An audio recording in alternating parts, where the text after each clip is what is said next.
but it's going to be really important that you guys get started with your final project right away, meaning tonight.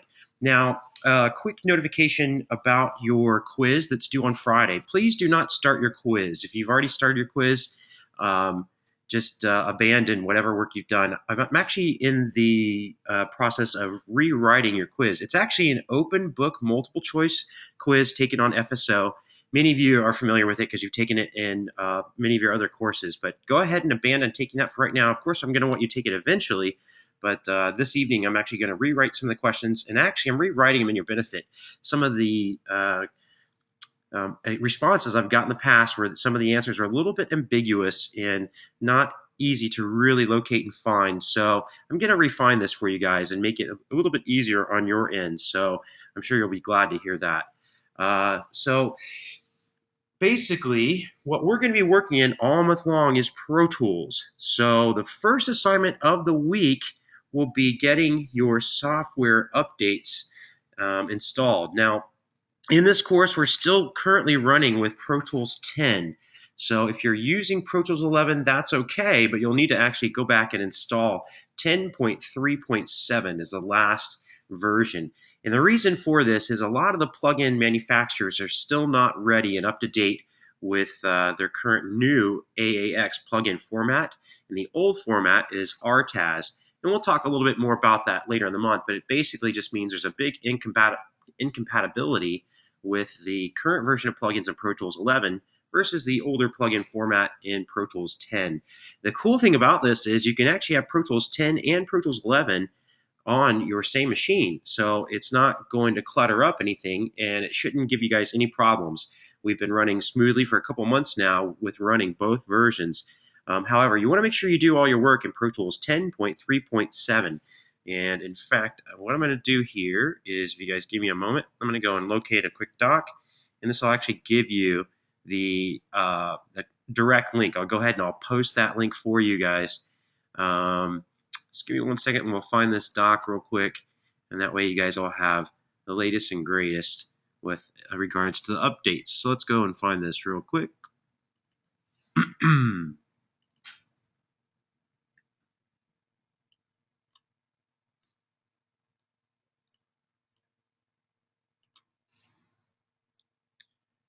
Okay, so on this page, you'll see I'm going to go ahead and load it. This will kind of help you out as well, because there's a lot of literature on this. I'm going to go ahead and post this in the chat.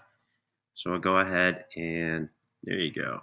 While we're talking about this, make sure you guys don't update to Mavericks. Mavericks is currently not supported. We're actually seeing that some people are having success with Mavericks and some people aren't. So right now we're going to stay away from Mavericks. So make sure you guys stay away from upgrading to Mavericks. If you've already upgraded to Mavericks, you'll need to contact FSO support, and they'll give you a way to actually get back to your old OS. But here is the Pro Tools 10.3.7, and you'll notice there's a lot of information here. If you'll scroll all the way down, here is the download right here. So you'll obviously want to do the Mac installer. I'm not going to bother clicking on that, but that'll go ahead and that'll direct you to download the latest version of Pro Tools 10.3.7. So the great thing is this has been a really stable version of Pro Tools, and there's a huge difference between Pro Tools 10 and Pro Tools 11, and the huge difference is actually behind the scenes. You don't really see it. The GUI looks a little bit different. I think it looks a whole lot better in Pro Tools 11, which we'll eventually get to Pro Tools 11.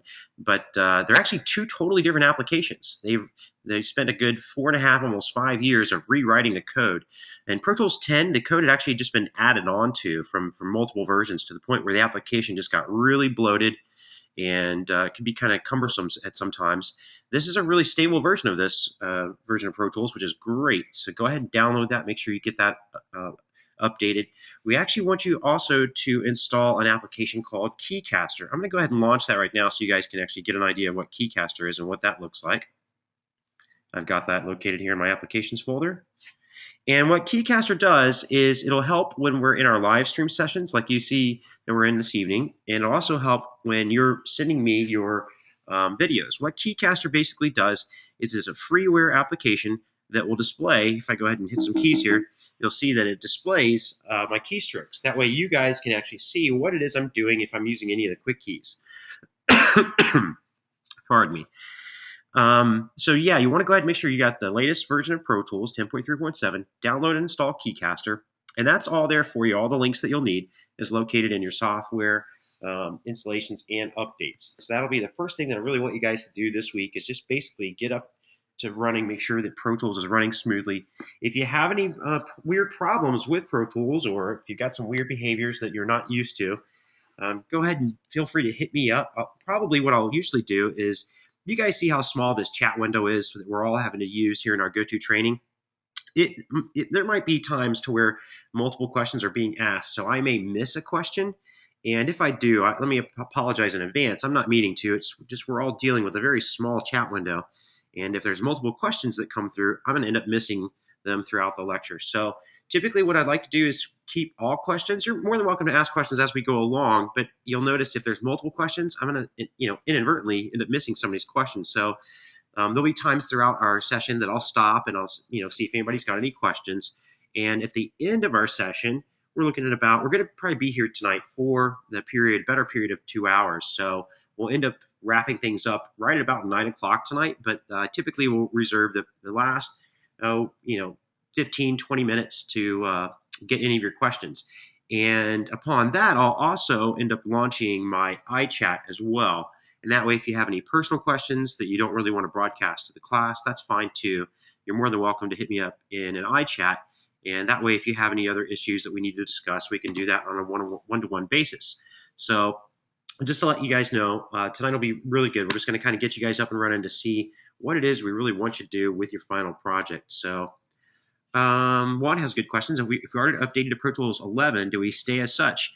Well, like I said earlier, you may have just chimed in, but you can actually run Pro Tools 11 and Pro Tools 10 on the same exact machine. So you're not going to actually run into any issues. And if you've already installed 11, make sure you go back and use the update link that I just downloaded and showed to you guys for Pro Tools 10.3.7, because that's what we want to actually use for this month. Now, it wouldn't really throw a huge wrench in if you sent me a Pro Tools 11 session. The only thing that would potentially happen is if you use any other plugins outside of Pro Tools, then I'm not going to have any compatibility, and we might run into some issues there. So running with 10.3.7 is what you want to do for the month. And the cool thing is, again, you don't have to uninstall Pro Tools 11. You can leave it right where it's at, and you can run Pro Tools 10 right along with it. In fact, I'll go ahead and show you guys in my doc down here. You can see 10.3.7 actually gives us this little icon. So it lets you know that you're running Pro Tools 10. You'll notice Pro Tools 11, the icon is basically the same icon, and that's why they went ahead and included 10 in it. And these are actually both installed on my same machine. So I got 10.3.7 here, and this is Pro Tools 11. Jarrell has a question here. Has this session started yet? I don't hear anything, but I see your screen. You should be hearing my audio. I think everyone else is hearing my audio okay. So in the event you don't hear my audio, you might want to actually log out and log back in. Is anyone else having audio issues? Of course, if you're having audio issues, you're probably not hearing me. Okay. I tell you what, I'm going to go ahead and type in our chat here to just log out and log back in.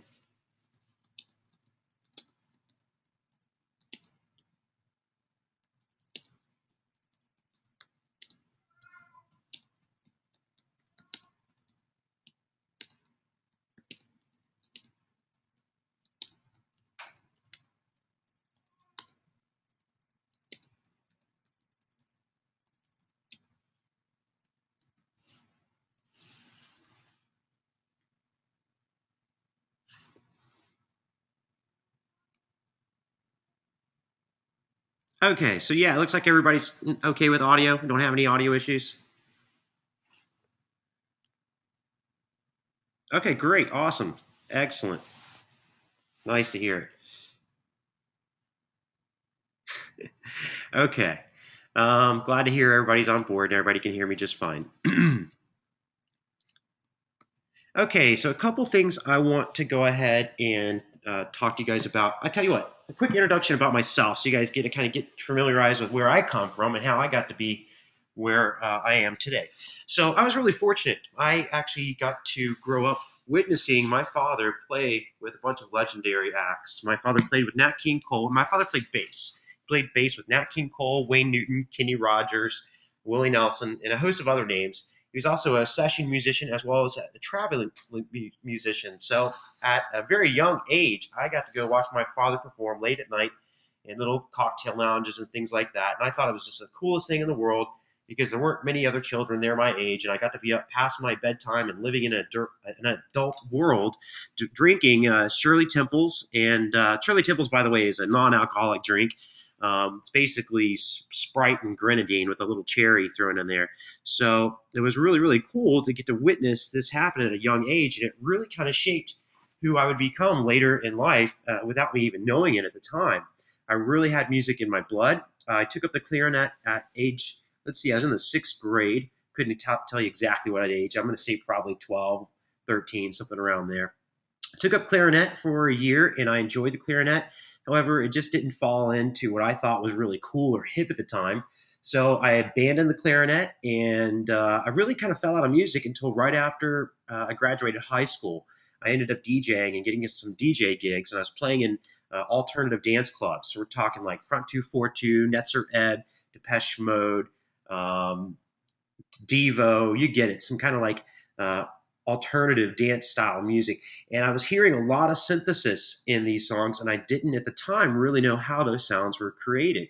So I went out and I researched some of my favorite artists and started realizing that the sounds that I was hearing were synthesizers. And this really became a focus that I decided that I was going to take up and then go out and purchase a bunch of these synths. So I built my own studio and I had a oh geez, I've owned over 300 different synthesizers, so I've had a lot of different synthesizers throughout my career. But I'm heavily influenced by dance music currently. Um, to date, I don't own any synthesizers. I'm completely in the box. I'm completely Pro Tools. I've since sold my entire studio setup, and I'm completely 100% in the box. Now, there are some synths that are my favorite synths, and I'd probably still like to go out and buy them and purchase them, but I don't really see them as necessary. They take up a whole lot of space. They created a large electric bill for me, and took up a large footprint, and I had to have an entire room dedicated for my studio environment. Then I still have a studio environment, but it just doesn't encompass all the synthesizers. I've done some production. Let's see. The last thing that I did, we'll pull up here, and I'll just give you guys a quick little sound bite here. Was a thing that I did for DJ Icy. It was called Rick Rack.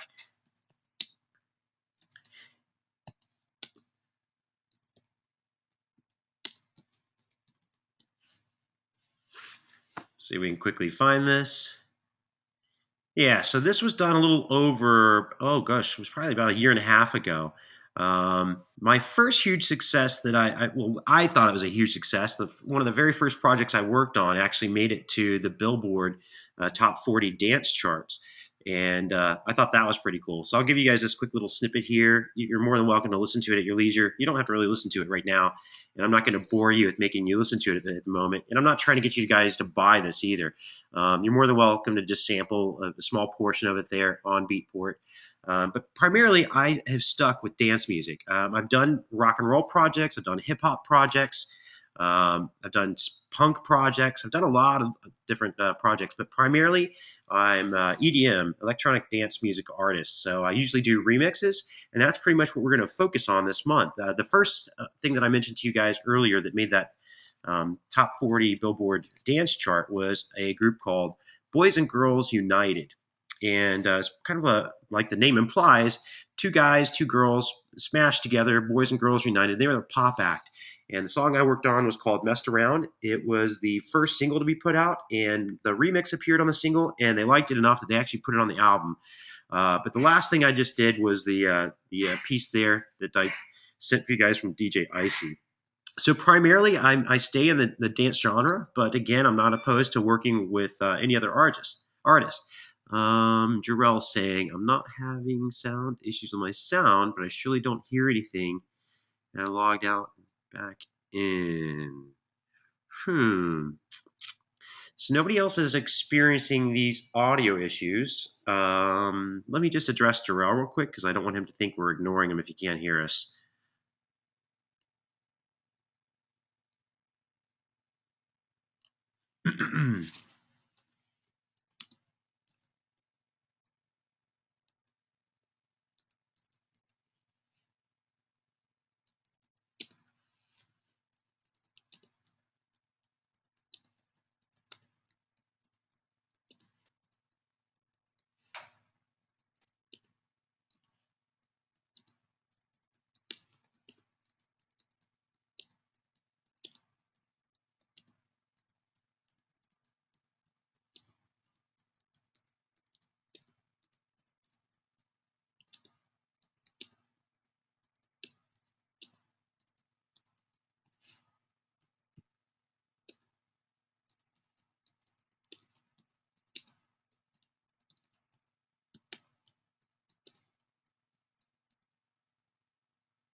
Okay.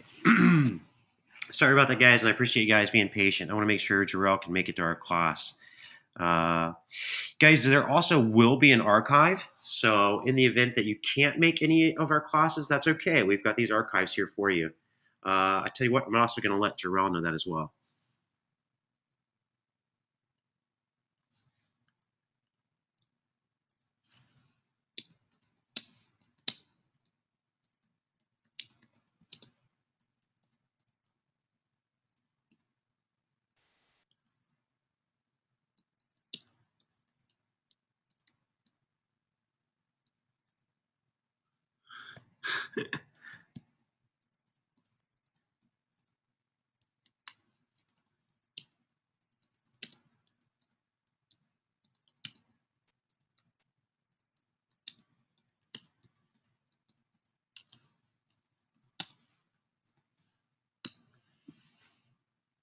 Okay, awesome, Jarrell. Thanks. I'm glad you're here. Sorry about your sound issues, and apologize that I'm not really able to stop class and help you out. But I'm glad you're able to attend with us. So welcome, Jarrell. You really haven't missed much. I basically just gave a quick, short, little introduction, kind of explaining, how I come to love Pro Tools so much, and we kind of talked a little bit about the software updates, which you can find in your very first assignment.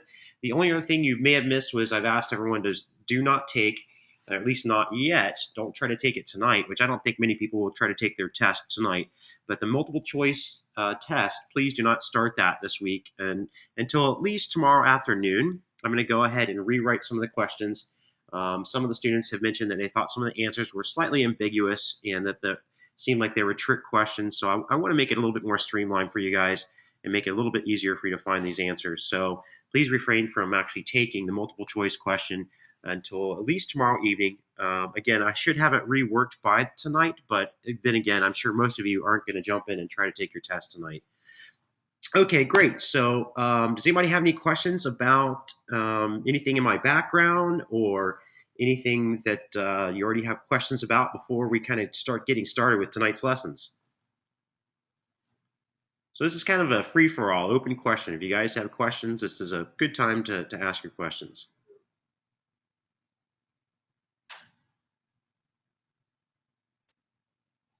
Give you guys a couple more seconds in the event somebody's typing.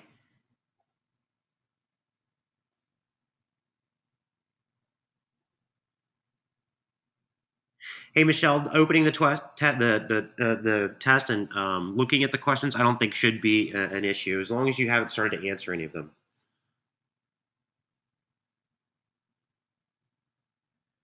Okay, Matthew, I think you have a question about what version of Pro Tools you should be using this month. The version of Pro Tools that you want to have, and it's included in the chat. There's a link. If you scroll up, you'll see there's a link for the download of Pro Tools 10.3.7. Now, if you already have Pro Tools 11 installed, that's okay. You can also keep that just as it is, but you'll want to go back and reinstall Pro Tools 10.3.7 because this is the version that I want you guys to use for the month. Yeah, so if you've already got Pro Tools 11, not a big deal. We'll just want to make sure that you go back and get Pro Tools 10.3.7 installed on your machine as well. And I'm going to show you here in a moment. Again, they're both installed on my machine. You can see here I've got 10.3.7, and then at the very right next to it, it's not even labeled, but that actually happens to be Pro Tools 11.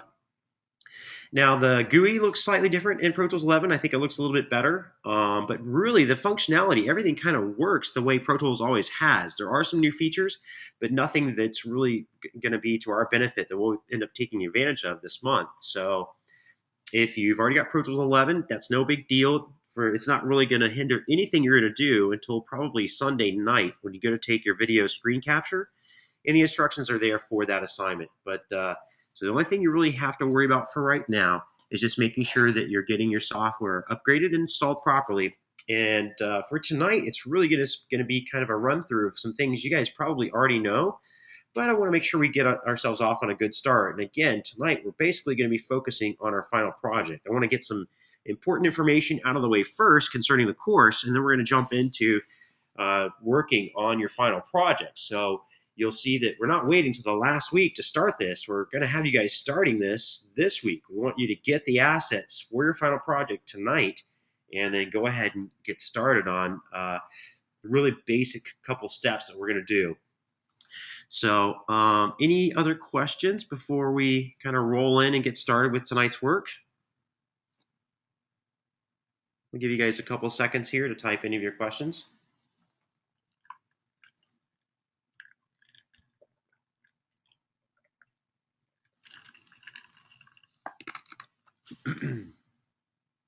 All right, looks like nobody has any questions, so we'll go ahead and move forward. So one of the things I kind of want to show you guys that you have to your availability, and you may not even realize you have this. When you guys now we're staying with Pro Tools. We'll be in Pro Tools the entire month. So Logic's not going to be a discussion for us at all this month. I know you guys just came from a really cool class that utilized Logic, and we're going to be totally switching gears on you and basically doing a lot of the things that you were doing in your last class, but now we're going to have you guys doing them in Pro Tools. So understand that Logic or any other application is not going to be discussed at all this month. We're strictly going to be dealing with Pro Tools. That's why I want to make sure you guys have the correct updates and you're already got them installed and ready to go. So be sure to take a look at that assignment and get the correct versions of Pro Tools installed on your machine, and all will be good. So some things you may not realize that you have tied to your Avid account is I'm going to go ahead and log into my account. So this is just the regular old Avid page. I'm going to copy and paste this so you guys have this right now. Cool. So this is just a home page for Avid. And you want to go up to the right-hand corner where it says My Account or Login. I'm going to go ahead and log into my account. Now, I've already stored some information in my keychain, so my login procedure will be really easy and quick. You guys need to make sure that whenever you authorized your software, so whenever you got your Launchbox package, you guys registered your software and your hardware and those kind of things. You want to make sure that your address is not what you're seeing here. You want to make sure it's utilizing your full sail address. Now, I've been using Pro Tools for 17 years now, so I'm using an account that is not tied to Full Sail, but it's just because I've been using Pro Tools for so long.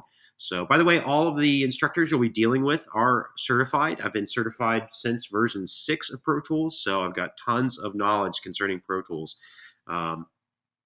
Couldn't find the link above. Matthew, I'm not sure what you're referring to. Are you talking about the updates, the software updates? If so, I believe I can find that for you real quick.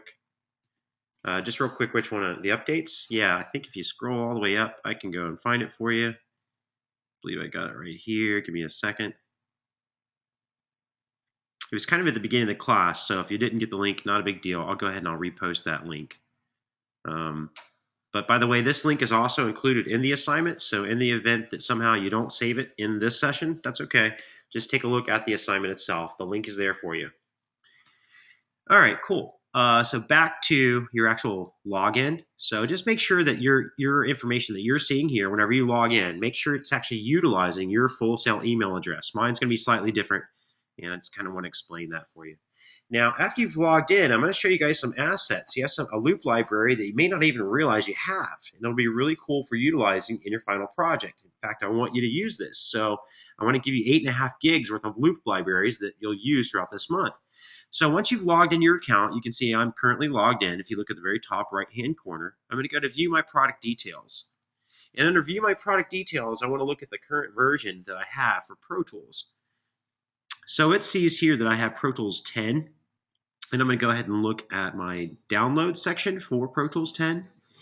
And here's where you'll see all the loop libraries. You'll see them here. Pardon me. You'll see them here listed as Big Fish Dance DJ Loops, Big Fish Hip Hop Loops, Big Fish Jazz Loops, Big Fish Pop Rock Loops, Big Fish R&B Funk Loops, Big Fish Rock Hard Loops, and Big Fish World Loops. Now, if you try to download these multiple, in other words, there's a lot of downloads here. download them one at a time. I got reports from some students. I'm not sure if it was depending on what browser they were using, but I noticed that some students were having issues if they try to download them all at the same time. So once one of them's completed, like the very first one there, dance DJ loops, then move on to the hip hop loops. But just try to stay away from actually downloading them all at the same time. Bernard says, when setting up Pro Tools, I accidentally used my Gmail rather than my Full Sail email. How can I change that? That's a good question. You'll need to actually have FSO support help you with this because it's actually a little bit of a convoluted process. And I'll be honest with you, I'm not even really sure what it is that they're doing, but I do know that they have to contact Avid and they have to port over your account into the correct account. And another reason why this will be important for you to make sure this is activated using your Full Sail account is periodically there'll be updates that you'll want to be eligible for. And the only way you'll be eligible for some of these updates and not have to pay for them is to make sure that it's tied to your Full Sail account. So that's another reason why that's an important detail to have. Make sure that you go back through and get that sorted out with FSO support. I'd love to help you with it, but it's something I've never actually handled. It's always been an FSO support issue. So not a big deal. I do know that it will become a big deal once you want to get an update that you can't get. So you'll want to at some point go ahead and take care of that. But again, you'll want to deal with FSO support and getting that taken care of. Jeremy Pfeiffer, you're kind of asking a specific question. I'd have to probably see what it is that you're asking, but basically I'll just go back through the process of what I did here. Allow me to go back a little bit.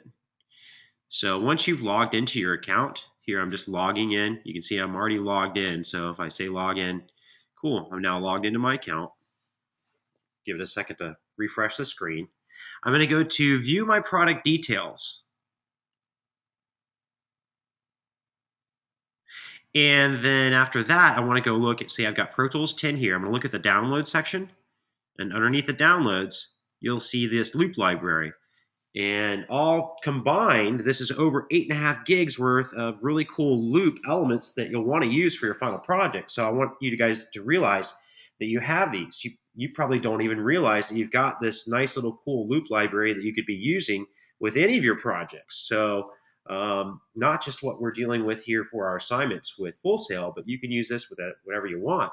So I want you guys to have the same assets that I'm going to have throughout the month. So there you go. You've got 8.5 gigs worth of loop libraries for you guys to use at your own heart's content and knock yourselves out. Now, here's another method you may want to try to get these loops if you've got maybe a slow connection wherever you're at. They actually show up as well on the installations. So if you go take a look at your installation, whatever was sent with you in your launch box, those are also on a DVD as well. It'll probably be a lot quicker and easier for you to get them off the DVD. But in the event you moved or you've lost them or you just don't own them anymore, here's a way of getting them. They're tied to your actual account, your Avid account itself. So there you go. Now, the other thing we're going to use for our final project is a really cool website called Indaba. So I'm going to go ahead and take you guys to Indaba. And I'm going to go ahead and give you this in the chat as well so you guys can navigate there and have the link. So let me kind of explain to you what this website is and why we're going to be using this. This is a really cool website that gives you the stem files for songs. Typically, the artists that we're going to be dealing with here are going to be artists that are currently out and available or about to come out with their brand new album. And they're going to give you the stem files to their songs. And they're giving them to you so that you can do your own remix and then submit the remix to Indaba. You don't have to submit the remix to Indaba, but you may want to consider doing so because there's a lot of really cool prizes that they award you with, and we can look at some of those here in a moment. So it gives you a way of exposing yourself, getting on the artist's album or single. Typically, they're going to release your song for you as well, and they're also going to give you some contest prizes. Sometimes it's a money or it's software packages and hardware. But either way, it's a really cool site that gives you assets that we're going to use here in Pro Tools. So now that you've got the link for Indaba Music, what I want you to navigate to is up top here, top left, you see Opportunities. So if I go to my Opportunities tab, you'll see that in my Opportunities, we'll go ahead and let this page load. Looks like it's taking a little while. What's happening is because I'm streaming out to you guys and I'm trying to see certain pages, you'll see here that things might behave a little bit slow on my end, but it's simply because I'm trying to do both at the same time. So right at the top is a banner that takes you through um, a bunch of different artists that are currently available for you to remix. So some of the files here I've already tried to use. You can see here, this is really cool. Take a look at this. We've got Celine Dion. Obviously, most of you will probably be familiar with Celine. And here they give you her files. Now, I can go ahead and download all these stems right now if I wanted to. Before I actually start doing this, though, I kind of want to explain to you guys. You guys are only going to have, with this website, it's a free website. So getting these stems that we're going to deal with for our final project, it's not going to cost you a dime. However, you probably want to be careful about the artist you pick. Here's why. You're only going to get 3 artists that they're going to allow you to choose for free. So if you were to download 3 of the different artist files, then all of your free opportunities will have been exhausted. You'll no longer have any free download availabilities for you for these files. So just be aware of that when you're going into the session and before agreeing to download any of these stems. I'm going to go find an artist. Now I've already downloaded these stems here, but for instance, if we go and take a look, we could actually listen to the original song if we want. Here we can audition it here. And again, we're getting a little bit of lag on my end.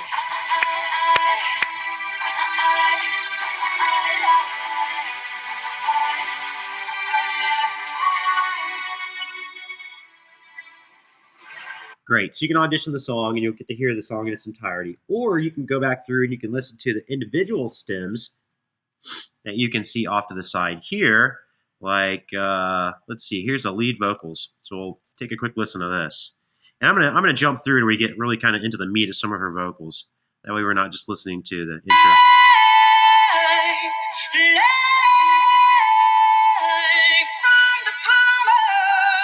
All right, there. So you can see it's actually got her own soloed out vocals, and you can hear basically the same thing in the meat of the song itself if you wanted to.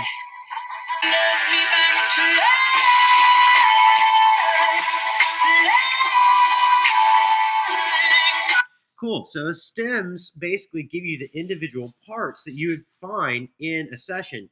By the way, guys, for this evening, I've opted out of actually hooking up my full setup, and primarily that has to do with I'm coming to you guys and we're streaming off location from my studio facility.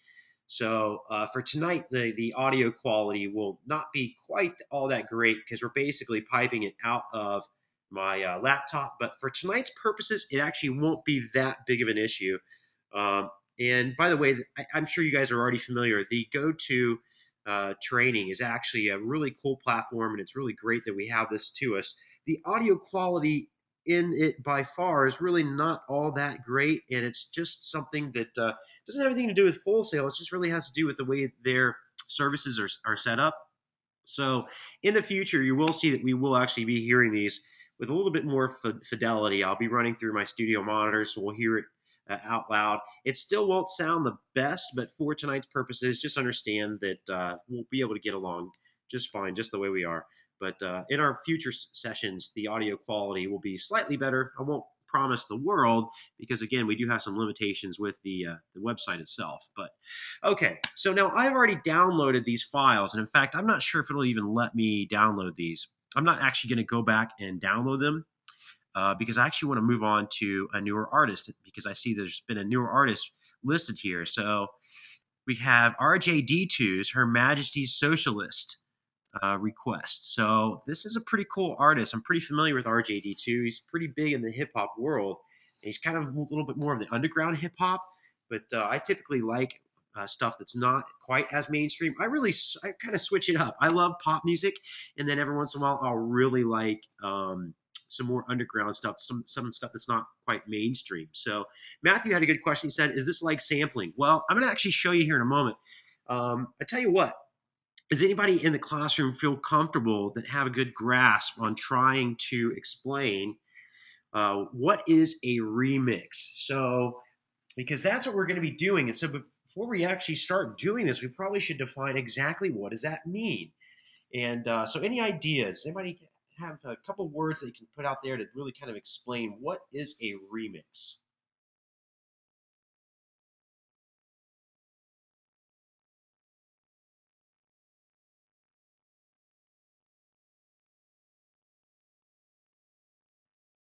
Yeah, Matthew said it pretty good. Putting one's own touch on something, that's good.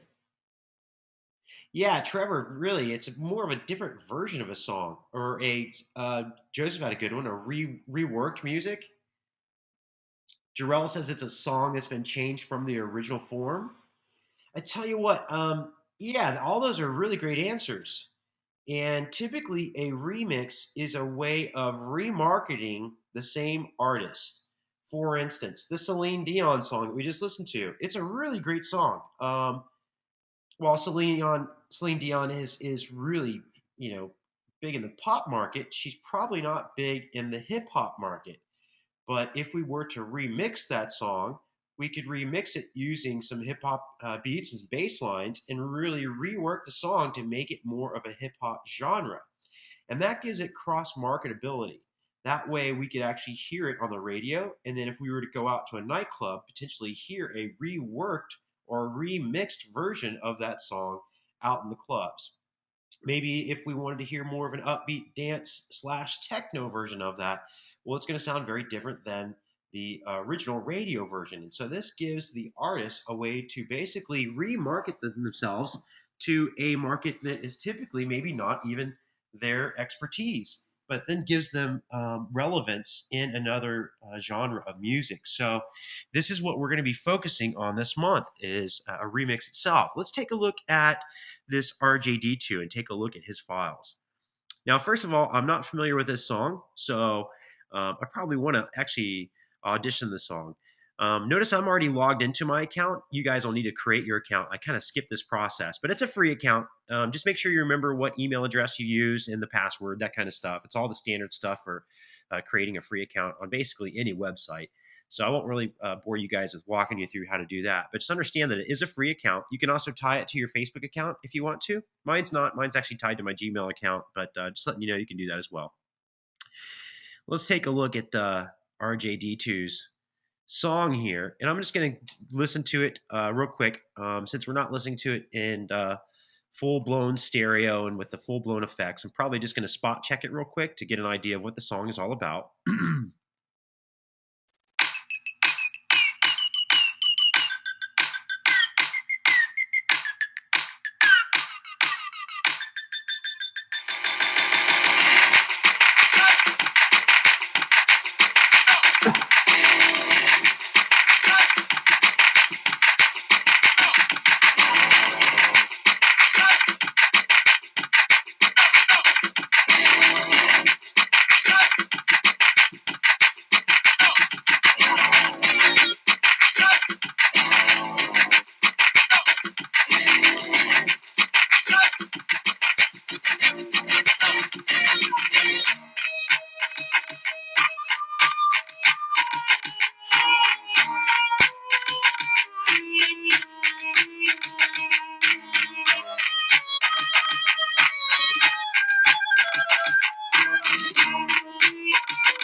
Cool. So it looks like the song's actually instrumental. I didn't hear any vocals in it. We could spot check and take a look at the end. I think it's just going to be the same thing. He's more of an underground artist and typically doesn't have vocals, but let's take a listen.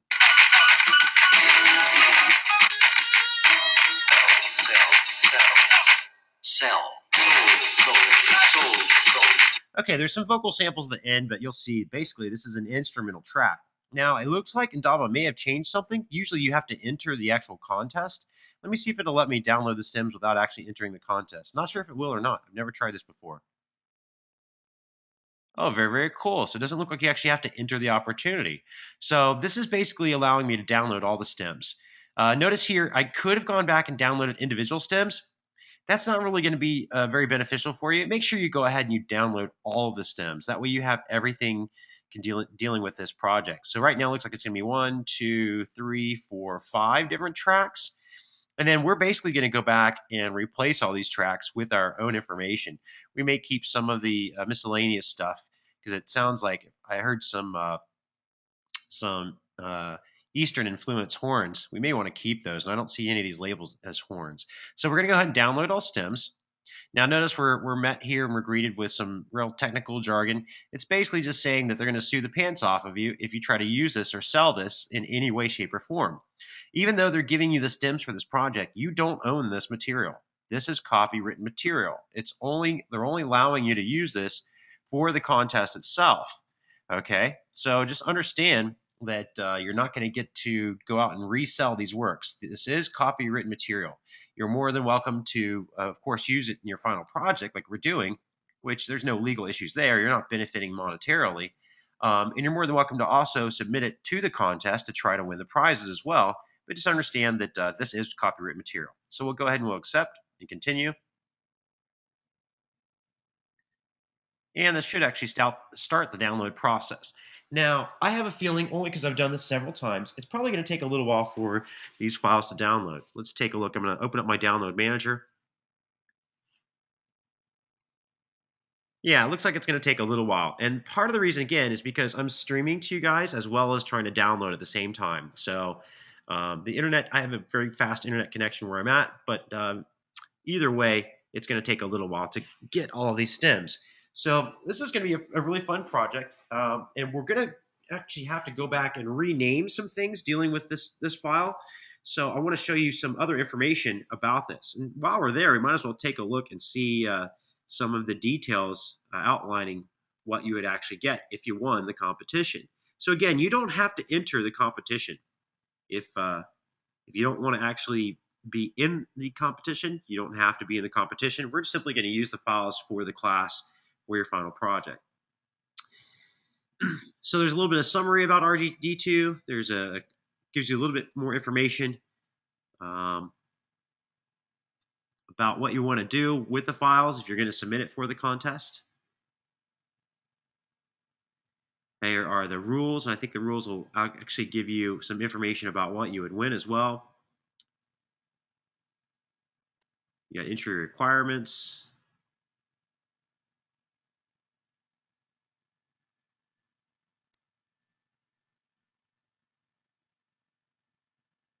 Okay, they give you a little bit of information about the contest there as well. Now, the important stuff that we're going to actually need, you're going to find our FAQs. So this is a small tab, and FAQs stands for Frequently Asked Questions. Pardon me. And with these frequently asked questions, one of the important things that we're going to take a look at here is the actual beats per minute for the song and the key signature. So you'll notice down here, Her Majesty's Socialist Request is in the key of G minor. And at a tempo, or a beats per minute, that's what BPM stands for, of 94 beats per minute. Now, when this file finishes its download, I'm going to go back and actually add that information to the file. Reason being, if for any reason in the future I ever wanted to just open this up and work on this, that would be important information. And after the contest goes away, a lot of times the information about the contest goes away as well. So you may actually want to add that information to the file. So I am going to do that once this file completes its download. So this is a good time while we're actually waiting for this download to open it up and see if you guys have any questions so far. Does anybody have any questions about what they've seen so far? Jeremy had a good question. Is this going to be the final project? Yes. What we're working on tonight, we are starting our final project. We're probably not going to get too far on it tonight, but there's no time like the present. We're going to go ahead and actually get started on your final project. So yeah, I know it sounds weird that you're starting off your class and the first thing we're diving into is the final project, but you're going to find if you wait till 2 days before this is due, you're not going to probably have enough time to actually get this submitted. This final project will probably take a good 8 hours. In fact, that's the amount of time that we're going to spend each week, 2 hours a week, going over and showing you how to get started on this final project and how to actually deliver your final project. So, yeah, we're starting on the final project right now. Jeremy asked, do you have to do RJD2? No, you don't. Any of the artists that are available. So if we go back and we actually look at the opportunities, let me actually show you here. Yeah, if you're not into this, that's okay. Not a big deal. If you look at the opportunities tab, right now the only artists that are available are going to be RJD2. You've got Celine Dion. Notice both these say remix. The RJD2 says remix.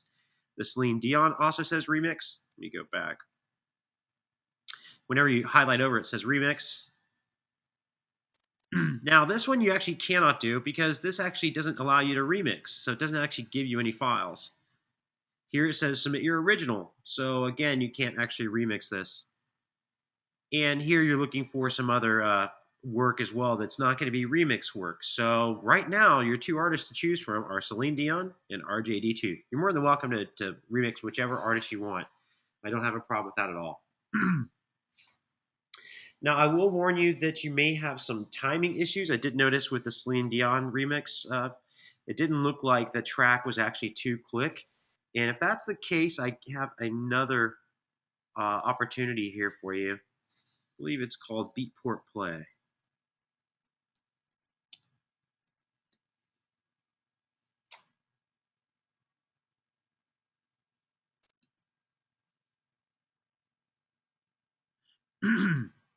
Now, Beatport Play, pardon me, Beatport Play is kind of like Indaba.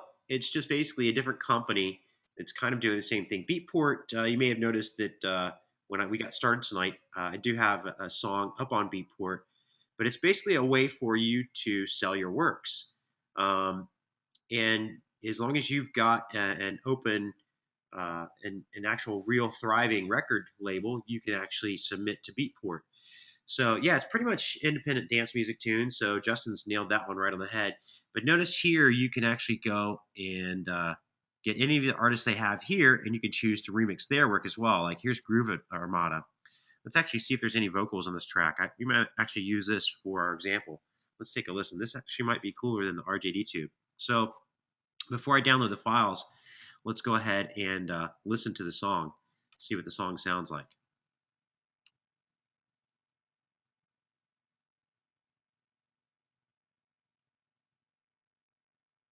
And it might be because I'm still downloading in the background. I might be having some issues trying to play this.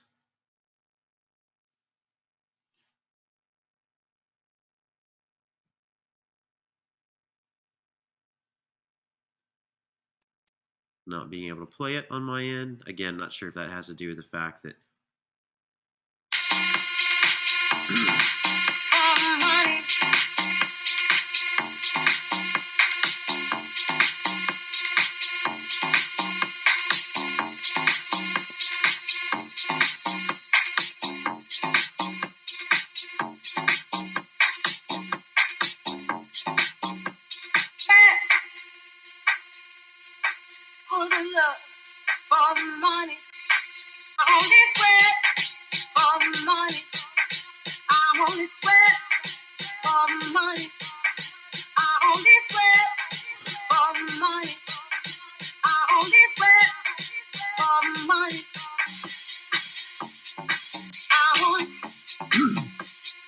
all right, cool. Nice little interesting track. I am going to stick with the RJD2 for right now, just because it is from the Indaba site. Yeah, the vocals that we heard in there are really probably little vocal snippets, and so it really doesn't follow like a traditional song form, and most electronic dance music doesn't. But in the event that you really can't stand either of the artists that I just showed to you guys on Indaba, at least now you have another way of actually getting somebody else's files and using them for your final project. Yeah, Justin nailed it. It's not really standard vocals, but still a fun track. So you're more than welcome to download those parts and use that for your final project if you like, or any of the other artists that you see that are available here on Beatport. So Groove Armada is one. Let's see here. You have Black Sun Empire, Express 2, um, and Gregor Tresher. So some really cool. Let's see what else that they have. We'll go under View All and see if there's anything else available. So yeah, there's 4 different artists on Beatport you could download and potentially use these files for your final project as well.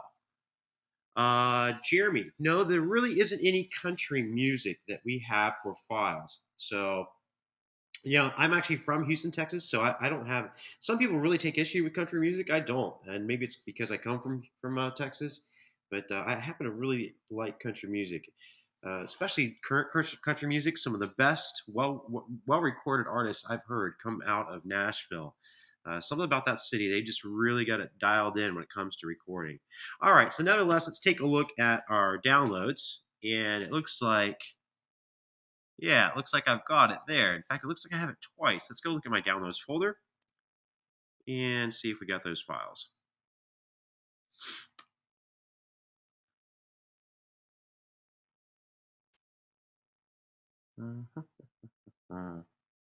Yeah, it looks like I downloaded it twice for some reason.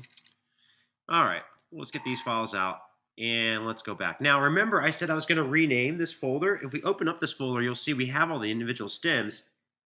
And this is what we're actually going to import into Pro Tools here in a moment. But before we do this, I want to make sure I get that information and put it on the original folder. Let's see here. So we have the artist name. I'm going to get rid of the premium. Now it just says premium because I actually paid for my account, and my paid account allows me to download any of the artists, whereas you guys having a free account, you're only going to be limited to downloading and using 3 of the artists. So make sure that you remember that, because at some point you'll end up using all your free opportunities. Right now there's only 2 artists that you can download stems from, but just remember that'll only leave you 1 artist if you ever want to go back and use this service ever again. So I'm actually going to put the artist name in capital. Most artist name are in capital. RJD2 is the artist name. A little space there. The name of the song should be capitalized as well. And that way everything looks normal, like you would normally see it. The title of the song should be capitalized as well. Magi's Socialist Request. Getting rid of any of the hyphens that we don't need. And I don't need the information at the end saying remix. I think there's also some numbers or something else associated with it. Okay, cool. So there, I've gotten the information off the folder that I don't want on there. Now it's time to apply the information that I do want. So let's actually go back to our website here. Let's go back and find Indaba.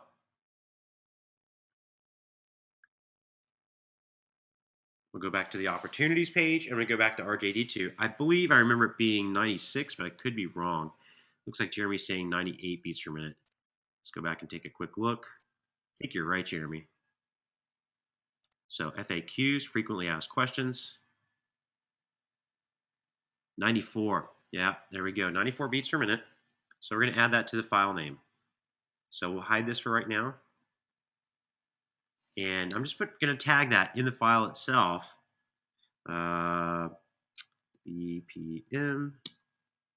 94. And it's in, I believe it was G minor. Yeah, so I'm actually entering both bits of information. Let's go back and take a look. Yep, G minor. Just hide Safari for right now.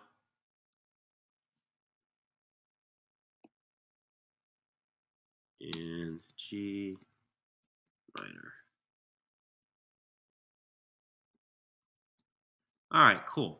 So in the event that I ever actually want to work with these files later on, I have some important bits of information that we're going to want. Now, I'm going to show you a little bit of my folder hierarchy and how I store these artists. And you can do this if you want. I just kind of want to give you an idea of the way I work with it. I look at my music folder here.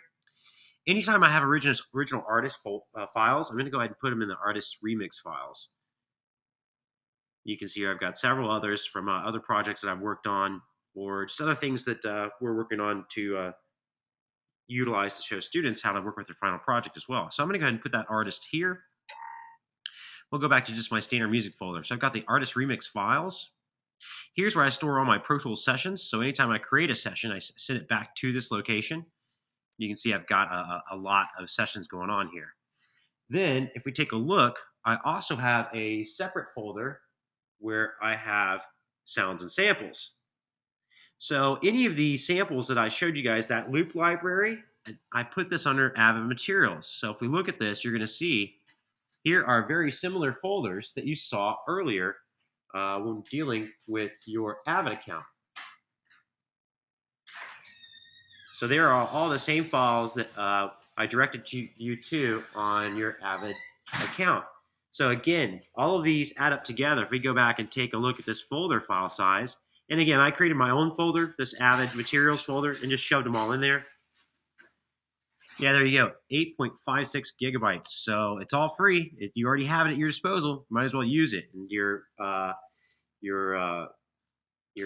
these are free. They're just located underneath your Avid account. So go ahead and knock yourselves out with those files. Yeah, Justin's mentioning DJ Icy. I'm actually really good friends with DJ Icy. I've played with him here in town for a long time. In fact, I did a remix for him last year. So that's probably what you're seeing.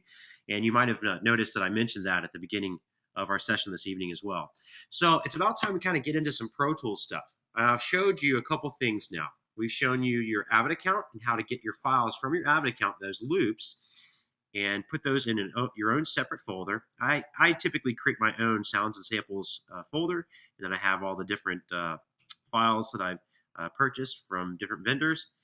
And I've also got a folder here where I keep all my original remix files. This is where all the artists are located. And then I've got a folder where I store all my Pro Tools sessions.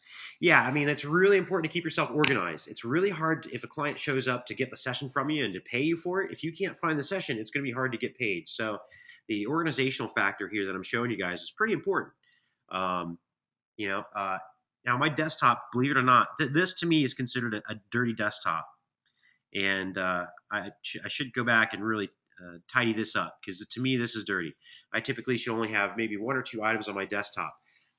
You really should utilize a good folder hierarchy. That way you know where everything's at all times.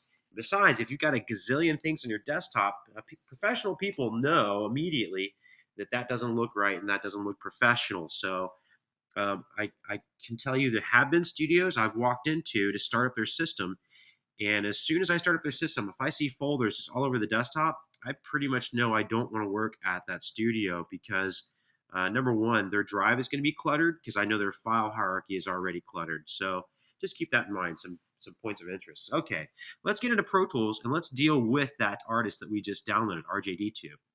What I'm going to do is I'm going to go to the artist himself. I'm going to go ahead and select him. Where did old RJ go? Here he is. And I'm going to go ahead and highlight this folder, Command C, to copy it, because when I create the new folder for Pro Tools, I might as well copy this information.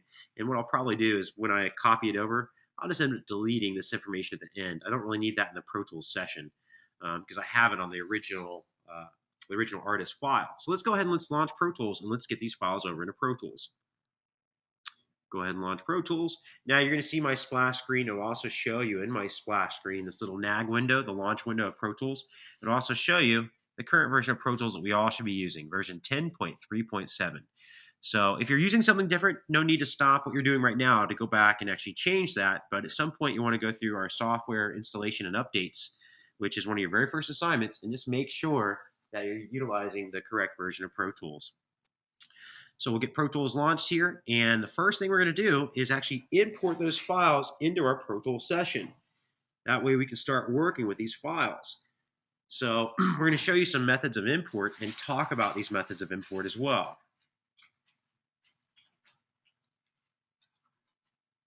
Oh yeah, you guys see mine says HD. I'm actually not on an HD system right now. I just happen to have an HD license, and so it will actually launch Pro Tools HD just without using the hardware.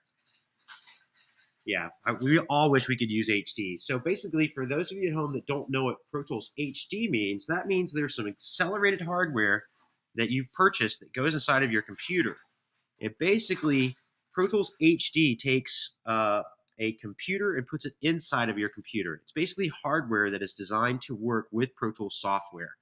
So it's basically accelerated chips that will allow your computer to basically run very, very solidly using Pro Tools, because your computer will really be doing nothing. The Pro Tools HD sessions will actually all be running off of the chips themselves. Currently at home, yeah, I'm only running just the basically basic version of Pro Tools, but the reason you're seeing HD is because I do have HD authorizations on my iLok. Now notice here we have options here. We could create a session from a template. We're not going to do this today. I just kind of want to show you some of the inner workings of Pro Tools that you may not be aware that it has. Notice we could actually have basically just like Logic. Logic has a bunch of templates, and you can create your own templates, but here's a bunch of templates. We're actually not going to launch and use any of these templates, but just want to make you aware that they're there. We're going to open a blank session, but you could also choose to open something that was recent. We could also just open an session, and it'll ask us where that session is located, and we'll go back and point it to it. Right now, we're going to create a blank session because I want to start from scratch. We could choose what our session parameters are here. Notice we could choose Broadcast Wave or AIF. I'm going to stick with Broadcast Wave, and there's a reason for this. Why would I choose Broadcast Wave over AIFF? Why would I use Broadcast Wave as my file format? That was a good guess. Michelle guessed that it's smaller. It's actually not smaller. Justin nailed it. It's because it's universal. Broadcast Wave files can be used on a Mac or a PC. So in the event that I end up switching over and having to work on a PC, I'm not going to have an incompatible file format. So yeah, Broadcast Wave. Broadcast Wave is going to be interchangeable between both a Mac and a PC. You can choose whatever bit depth you want to work at. I'm going to go ahead and run it 32-bit float, and I'm going to choose 44.1 as my sample rate. And I/O settings kind of looks ambiguous. What is I/O? It stands for input and output settings. I'm going to make sure mine says stereo mixed. If you're working in a studio and you go with last used, well, the person before you could have been running in 5.1, and that means the sound could potentially come out of the wrong speakers. So we're just going to stick with stereo mix for right now and choose OK. Now the next thing it's going to ask is, where do you want to store this session?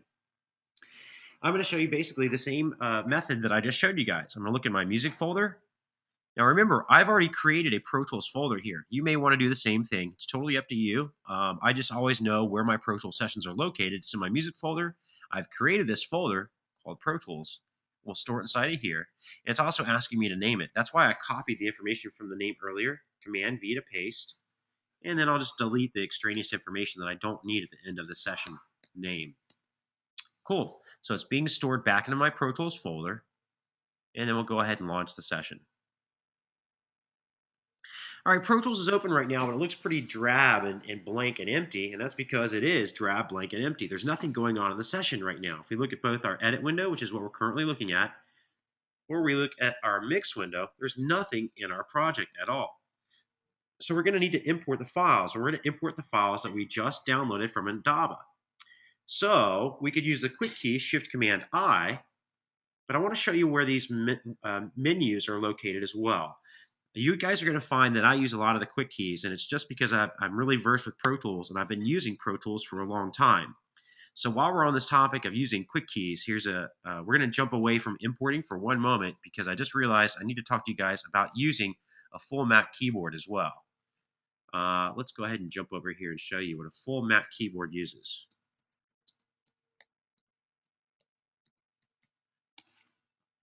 Okay, now it's not, you don't have to, it's not required to use this in this course, but I really highly recommend you go out and you purchase a full Mac keyboard. The reason why is you guys are missing some keys. So what keys are you missing? Well, let me show you. Here we go. This is what a full Mac keyboard looks like. And in fact, this is the current model that Apple will try and sell you for. I believe it's brand new. It's $50, but you don't have to go out and spend $50. But what is it, and why is it that we're asking you to do this? Yeah, it's the numeric keypad. All the way off to the right-hand side, these keys you actually don't have.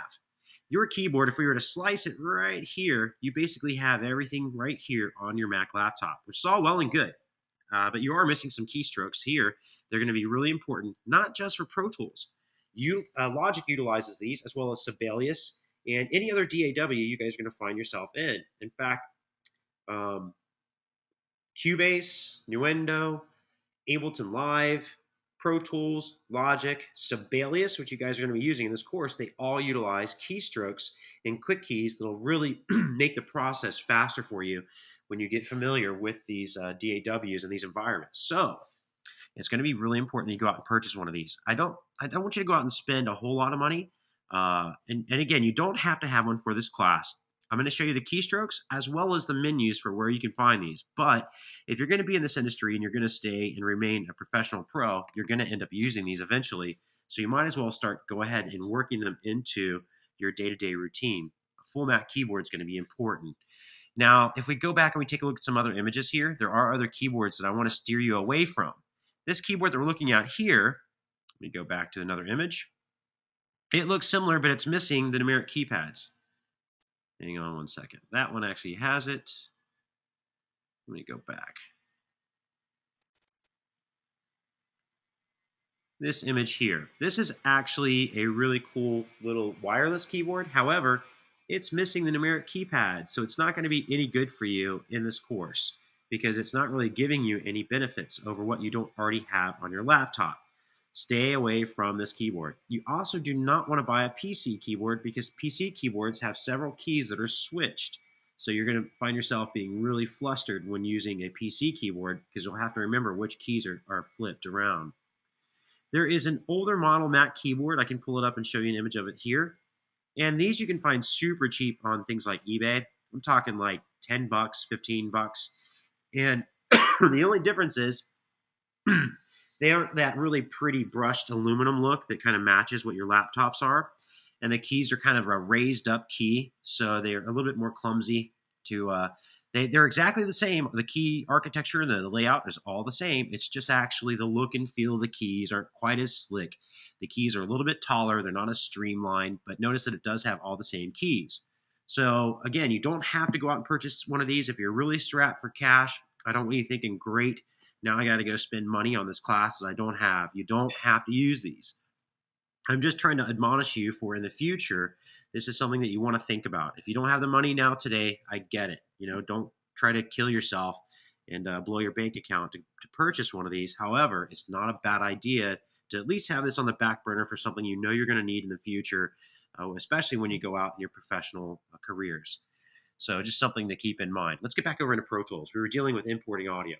Okay, I use the quick key command, Shift Command I, but that's not really fair. You guys probably aren't really familiar with the key commands now, so let me show you where I got that from. If you go up to your File menu, File, you see you have Import, and then we have Import Audio. And this is the same exact menu, and you can see the key command is actually listed off to the right-hand side. This is the same exact menu that you saw me just go to a moment ago. Now, in this menu, it's asking me, hey, where do you want to get the files from? So I'm going to go locate, and I know it's right there in front of me, guys, but I'm going to actually show you step by step.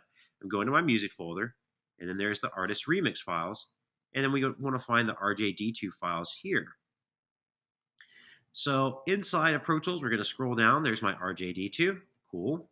We'll open up that folder, and here's all the files for us to import.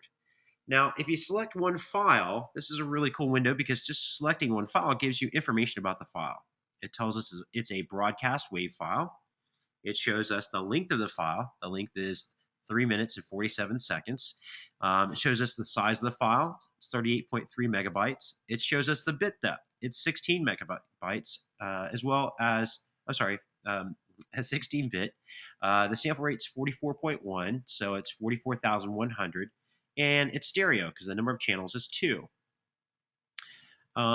We have the option of adding or adding or copying.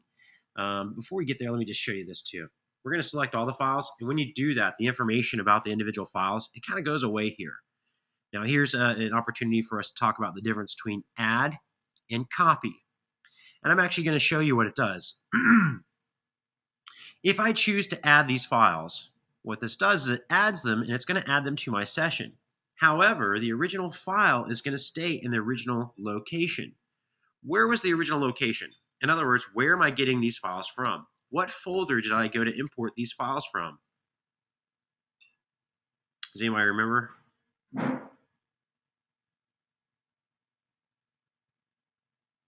Does anybody remember where I got these files from? I got them from that artist remix files folder that I just deposited in. So now the difference between adding them is it's gonna it's gonna leave the file in the original location, which means it's not gonna actually add the actual file into my Pro Tools session. It's gonna add it into my Pro Tools session, but reference it from its original location. So I really don't want to do that. I'm actually gonna get rid of this. So let's actually remove these. I'm gonna select it and remove all. What I really want to do is I want to copy all these files. By copying the files, I'm actually going to have my own copies of the originals, but it'll be my now a second copy of them that'll be located in my Pro Tools session. This way, if for some reason I do some weird destructive process to this, I have not degraded the original file. The original file is still there for me to go back and reference. If I really mess something up royally inside of Pro Tools and I do some kind of destructive process to the files, no harm, no foul. I can go back and get the original files. This is the reason why I want you to get in the habit of copying the files. Is this going to create less space on my hard drive? Yes, because now I'm going to have two copies. Is it also going to be safe for me? Yeah, it's going to give me basically a safety net. That way, if I really jack something up royally, I have a way of getting back to the original files. Now, once I got all the files located in this right-hand column, which says clips to import, I can choose Done. And this will then import them into my Pro Tools session. Okay, it's asking me where I want to store these. It defaults back to the audio files folder of your current session, so you don't really have to do anything. If I were to walk back through and kind of show you, there it's showing you that it's in the audio files folder of my current session, RJD2, Her Majesty's Socialist Request. We're going to go ahead and choose to open them here. And you can see it's now rendering the files because the original file format was what? Does anybody remember? I just showed you guys when I was importing, what was the original sample rate and bit depth of the file? Question for the entire class. It was WAV, it was 16-bit.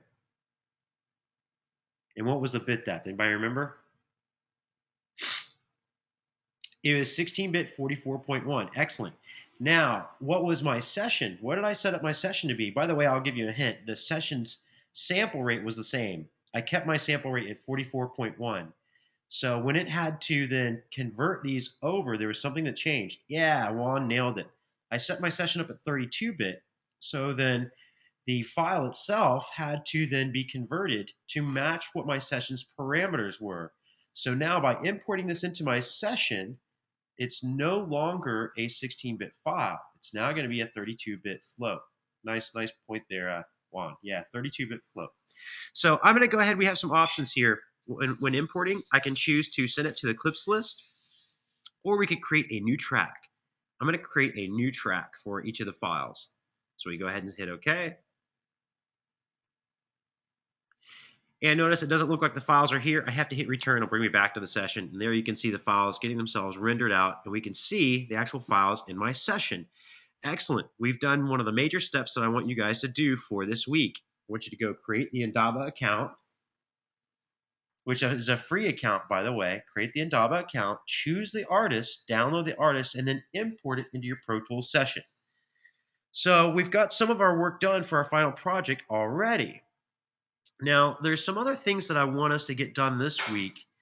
And there's going to be some things I'm going to gloss over in tonight's session because I'm going to expect you guys to go back and actually get some of this information from your reading assignment. And by the way, your reading assignment includes videos.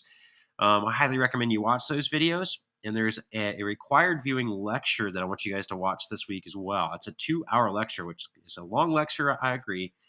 But you'll find half of your test questions are going to actually be in that. And in fact, I may actually go back and change that around. I might not even require that anymore. So keep your eyes peeled. Right now, the video, the 2-hour video that's basically a lecture is right now. And if you've already watched it, that's awesome. But I may actually absolve you guys of being required to watch that. I'm kind of floating that idea around. So don't pin me to the wall if I don't. It's actually a very small requirement. It's only 2 points. In all honesty, you could actually go check off that you watched it. I would have no idea that you watched it at all. But I'm thinking about actually moving those points around to a different assignment. But we'll see. So look for those updates. I'm going to make some other course updates as we go throughout as well. And none of these will be anything major. I'm just trying to reassess, making things a little bit easier and softer for you guys because you guys are getting yourselves into a brand new environment. Okay, back into Pro Tools. So we've got the files in Pro Tools. However, we're going to be up against something right now. And what we're going to be up against is while the files are in Pro Tools, pardon me, they're not going to work with our session immediately.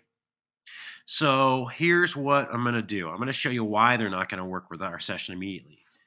They're not going to work with our session because, anybody have any ideas before I go ahead and give it away and show you guys?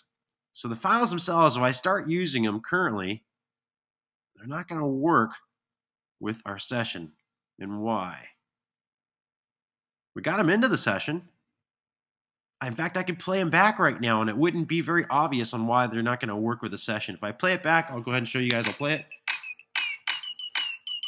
Yep, just like we heard it in the original. There's all the files. Yeah, Jeremy nailed it. Bernard nailed it as well. Let me explain to you guys what they're talking about. So Jeremy and Bernard, nice one. You absolutely nailed it. We're going to run into some problems with the actual tempo or the BPM. Right now, what is my current session tempo? It's not super obvious, so I'll kind of show you where that's located. But what is my current session tempo? Jeremy nailed it, 120 beats per minute. So where did I figure that out? It's right up here. And let's give you a little bit about the environment of Pro Tools. This area right across the top, this is called our timeline. It's called our timeline because you see we have our ruler view. So this, sometimes you'll hear people call this the ruler view. Notice if I select in my ruler view, I can select across all of the files, or I can select individually across the files themselves. But selecting across the main timescale, which is currently the main timescale that's selected, bars and beats, selecting across that will actually select across all files. Right over here, it shows you the tempo. This may or may not be in view currently for your session, so let me show you where you get this. If we ask it to show us just the main ruler only, you're not even going to see the tempo. Now, the tempo is located in one other location, but it's not as obvious, and that's because I don't have it in view. Let me show you my transport. Here's a transport you probably will have in your session that's always there for you, but you also have a floating transport. And notice I used Command and 1. So that was a quick key that you can't perform at home unless you have the full keyboard. But here's the transport. And again, I can show and hide that, but that actually has my tempo information in here as well. So just showing you a couple different locations for where you can find your tempo in Pro Tools.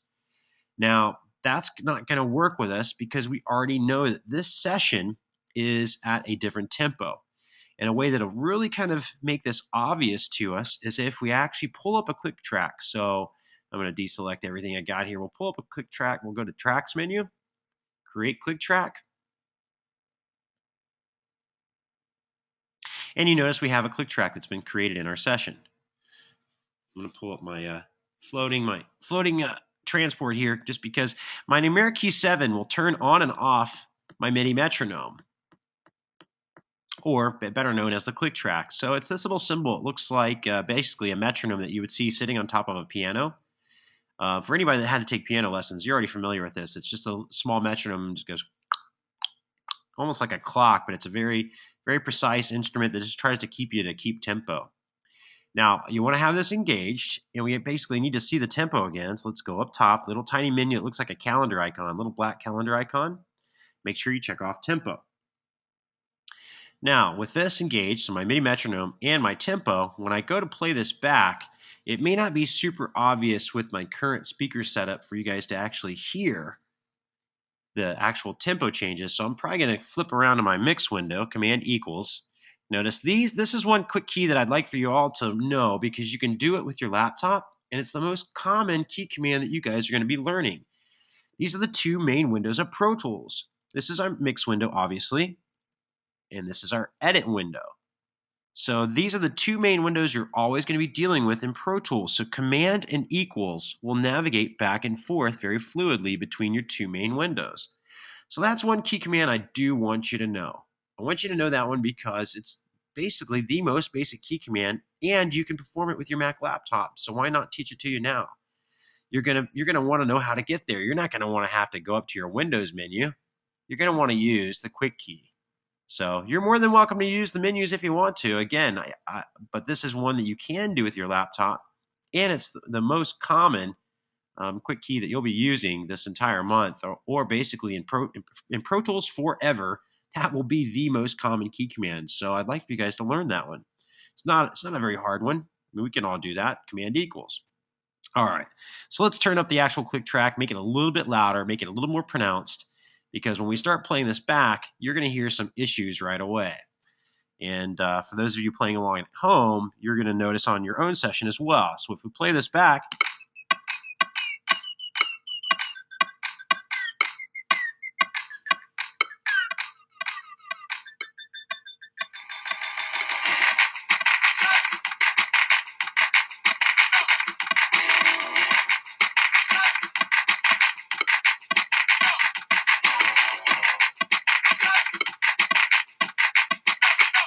okay. So not sure if that was really drastic enough that you guys could actually pick it up coming through just my laptop. But we've got some major issues here, and the major issue is it's the wrong tempo. Now, it's going to be pretty easy for us to fix this because we already have the tempo information. Yeah, it's a train wreck. Juan, you're absolutely right. The reason it's a train wreck, let's show you why. The grid in Pro Tools, if we're going to stay in bars and beats, now notice, guys, there's some things that I've skipped over. I haven't talked to you guys about edit modes or edit tools. I'm going to save that for your reading assignment, so there will be some extra work that you guys will have to do outside of tonight's session. Because I'm probably going to try to wrap our session here in the next 10, 15 minutes. That way we can leave some questions. But some things you want to have on your radar for getting yourself started this week. You guys need to know and understand what each of these modes do. There's only 4 modes, so it's not a whole lot for you to learn. But you'll need to know why there are different modes and why they work the way they do. And then there's 6 tools. So some other extra information that you'll have to learn outside of tonight's session, but I'm not really asking too much out of you. I'm asking you to learn 4 modes and 6 tools.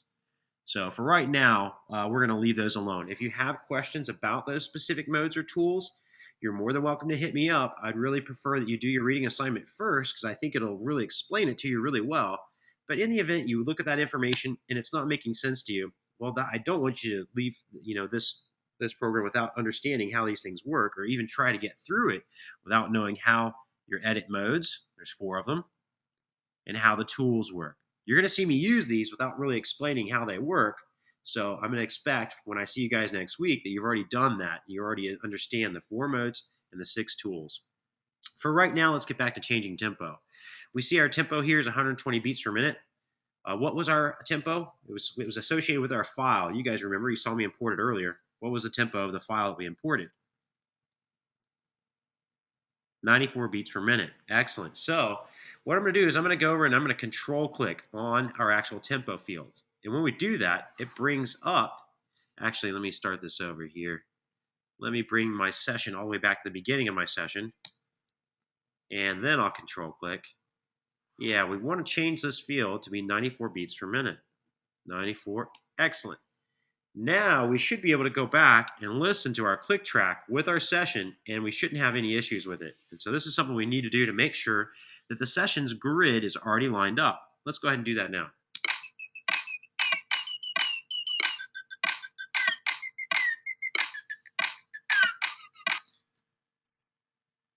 Actually, I think I need to try something out here. I may have inadvertently, nope, that's correct. Okay, change tempo, 94. Excellent. Go back and listen.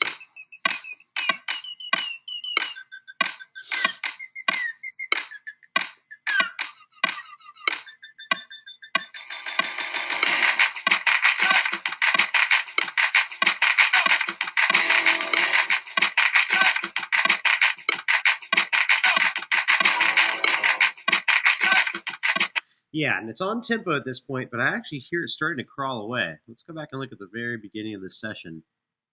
There actually is some extraneous information here that we should get rid of. So a lot of times when you have to convert a file, especially whenever you're converting an MP3 or a WAV file in this case, sometimes it will actually create a small buffer amount at the beginning of the file.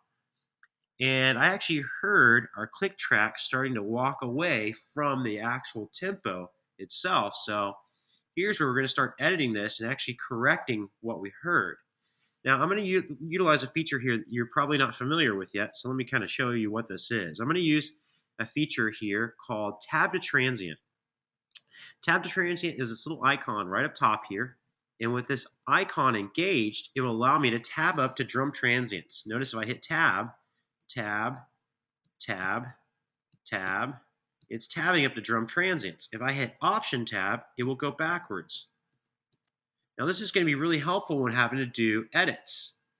Yeah, the icon is this little icon right here. It's a small arrow pointing to a waveform. So that's tab to transient.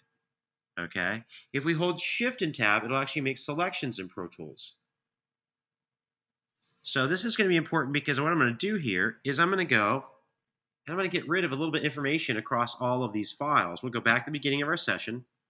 We saw that it was crawling away at the very beginning here. So I'm going to tab up till we see the first transient. There, excellent. I'm going to select across all tracks to continue. I'm just holding Shift, by the way, to continue that selection. I'm going to hold Shift Return, which will select back to the beginning. I'm just going to simply delete these. I'm going to delete it in shuffle mode, which will actually pull everything back to the beginning. Now, this should have realigned everything to line up with the click track. The only way to know is to go back and listen to it. So let's go back and listen.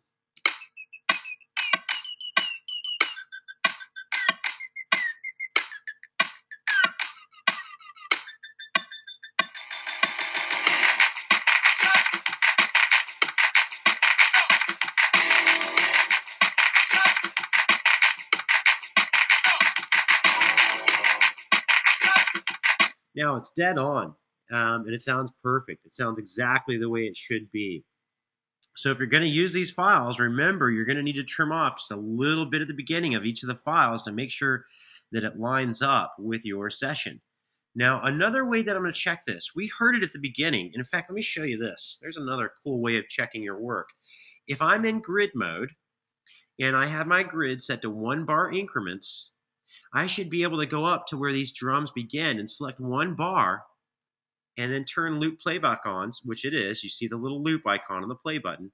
If you want to turn that on, you can right click. You can go in and then select loop playback. Now this should make a perfect loop. And so let's take a listen.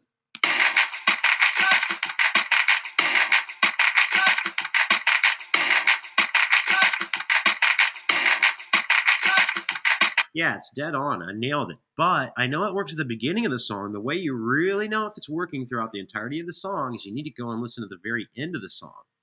It could be that there might be a tempo change throughout the session. So we need to go listen. So I'm going to go back. We'll take a look here.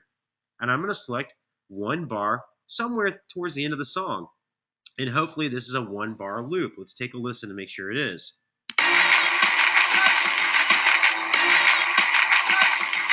In fact, let's select even the next bar, and it sounded like it's dead on. It sounds like we've still got a perfect loop.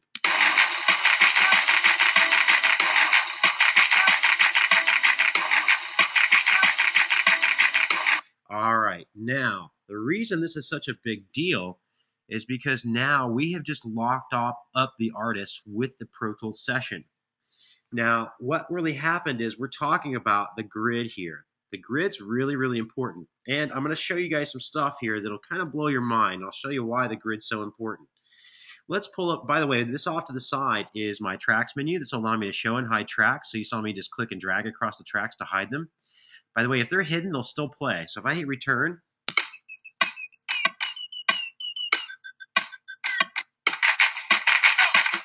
so even though they're hidden from view, we're just hiding them. That way I can maybe focus in on just the drums. And I'm doing this for a reason because I want you guys to see that the grid in Pro Tools is now locked up with the original artist.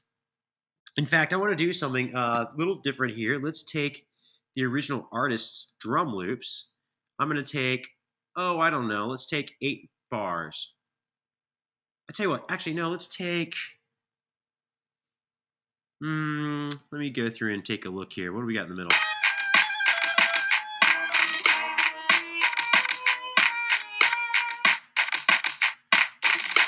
I'm going to take, and I'm soloed out just maybe 1 bar. We got 2 bars here.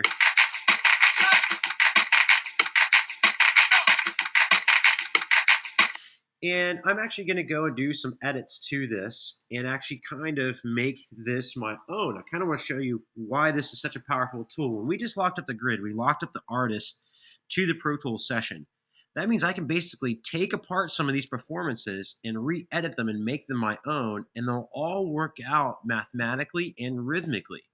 Because we now have the session's tempo correctly locked up to the artist themselves, then we can actually start rearranging. I'm going to do Command 2, which will keep what I have in my selection but get rid of everything else. So basically, I could have just edited that as well. I could have said Command E, which will separate it, and then delete this end part and delete the beginning part. So I kind of want to just quickly show you. So I've got 2 bars of the original artist here. I'll use Option F to fill my screen. And notice I created a blank track here. I created the blank track because I want you guys to see the relationship of the grid. I'm going to start changing the grid, and I'm going to start editing out the original artist. For instance, let's leave these first 2 bars as the original artist. And I duplicated, Command D, I just duplicated several of these. And I'm going to start doing my own edits to this artist. Option F to center my screen. We'll drag this out and make this really nice and large so we can see it nice and big. I'll hide my transport. We'll zoom down my waveform height. By the way, the waveform height is one of these tools here. You can just do it here, or I used a quick key. The quick key to zoom in and out this direction, it's Command and brackets. And then the waveform height was Command Option and brackets. It's basically the same way of utilizing this tool right here without having to move my mouse up here to zoom in or out on the waveform, and then to zoom waveform height. It makes it look like the audio is getting louder. It's really not. We're just zooming in on the waveform height.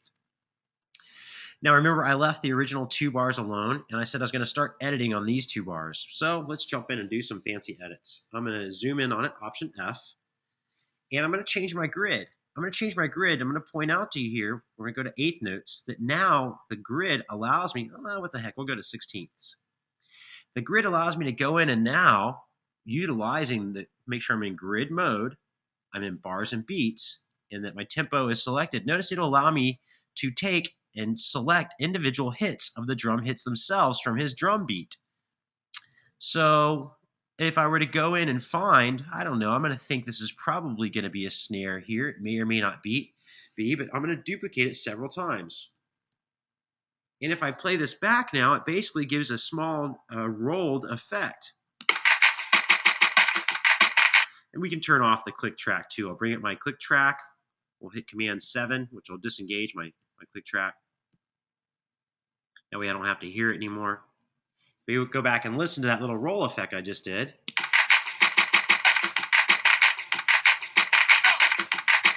That was the snare drum. So what if I took that snare drum and I made it even tighter? Well, how about I duplicate it several times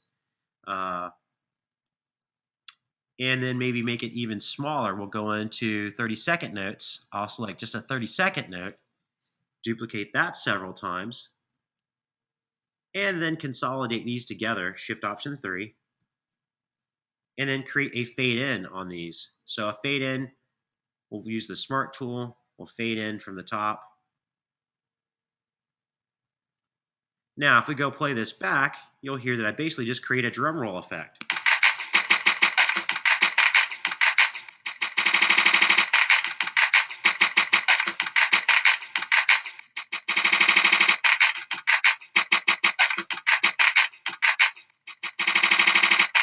We could also take sections of the performance and actually reverse them.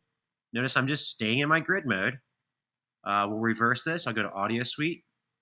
I'll go down to Other, and we'll choose to reverse. And I'll just tell it to render it out. Go back and play it back. Why don't we have maybe a double kick happening at the beginning as well? Go back and listen to the performance. You know what? Actually, I'm going to do another little effect here on the end, one that you're probably not familiar with. We'll go into our Audio Suite again. I will go under Pitch Shift, and I'll use something called Verify. This will give it that record stop sound that you've maybe heard before in some other compositions. So let's take a listen to what we've just done.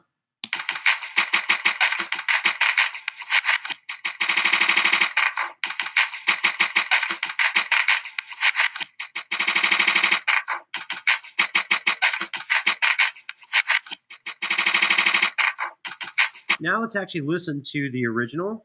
Shift return, Option F, so you can see the original is this unit here, this guy here, and we'll listen to it with my edited version. So you're basically hearing the original loop and then my retweaked version of the same loop, but I basically just did edits, and all I had to do was make sure the grid was locked up, and then everything basically worked out mathematically. Let's take a quick listen again.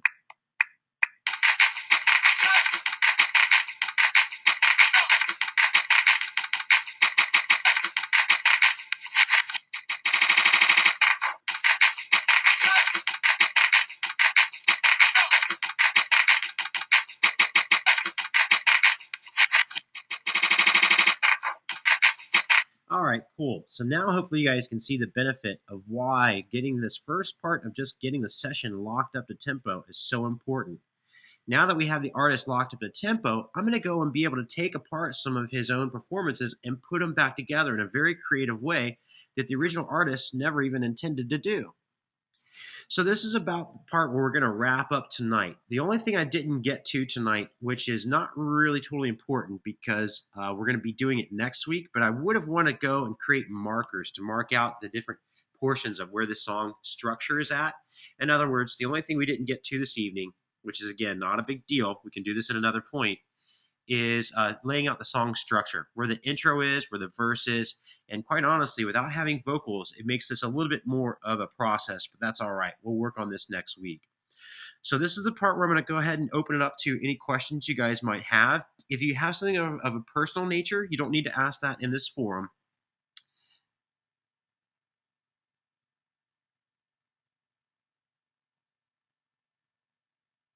Justin's saying something about you have a working through my audio suite.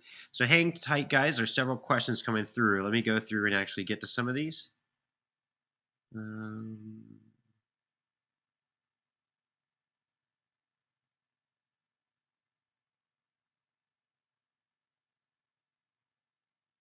Okay, Trevor, you had a question about Audio Suite. Audio Suite you'll find in Pro Tools is right up here at the top, and it's basically file-based rendering. The reason you're looking at my list and you're seeing I've been working with Pro Tools for a long time, so I've purchased a lot of stuff from a lot of manufacturers. So you'll see a bunch of Audio Suite plugins that you may not have, but it's simply because I have them installed on my machine. Julian, yeah, the tip for markers, we're going to save that for next week. I appreciate the insight, but I'm going to hold that off for next week. Bernard asked about the virtual bookshelf is out because of maintenance. Do you know when it will be fixed? Check with FSO support. This is the first I'm hearing of that. If for some reason you do not have your book for this course, again, you would need to contact FSO support. While I would love to be able to help you with that, I simply can't. So, in other words, the distribution of your books, it's an ebook, it's an online book, and I just simply don't. So you guys are saying you don't have your book. Okay, well, if that's the case, then I will be postponing your multiple choice test because that's where that comes from. Good, Jeremy, you're saying you got yours today. Yeah, most people, I've never heard that it's down. So if you're having some sort of issue, make sure. Okay, most of you are saying you got your book today. Excellent. If in the event you don't have it, make sure you contact FSO support. While I'd love to be able to assist you, it's simply something that's out of my control and out of my hands. So make sure that you contact FSO support and they'll be able to get you up and running with your book. I apologize for anyone that doesn't have their book. And again, I haven't heard of any outages. So if if you're having some kind of issue, just make sure you contact FSO support.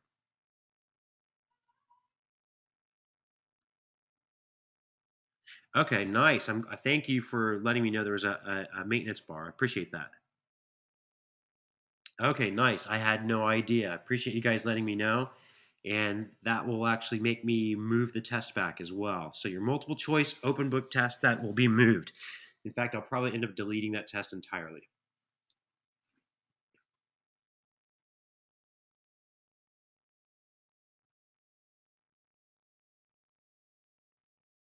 Okay, Bernard had a question. How do you pull up the transport window bar?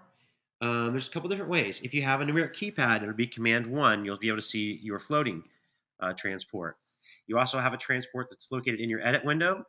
It's just there, and you'll see It's a very similar transport. But if you're talking about the floating transport, you'd have to have a full numeric keypad, and that's Apple, which is basically Command 1 on your numeric keypad. Now, notice what window is flashing as well, or what menu item. So you can find it underneath your Windows menu as well. Navigate up to Windows, and then you'll see transport. And again, it shows you the quick key command as well. Good question. Trevor, no, the drum transient thing that I just mentioned is not actually in your reading. That was something extra added that I just threw in so that you guys would see there's easier ways of accomplishing this goal of tabbing up to your drum transients. Yeah, my archives, good question. Someone asked about my archives. My archives typically take 24 hours to actually get posted. The reason for that is it actually has to get rendered down twice before I can even post it. So just be aware that there will be a link. You'll find it underneath your announcement section. But yes, that will be there for you, and that will be available for you usually within 24 hours. So about this time tomorrow night.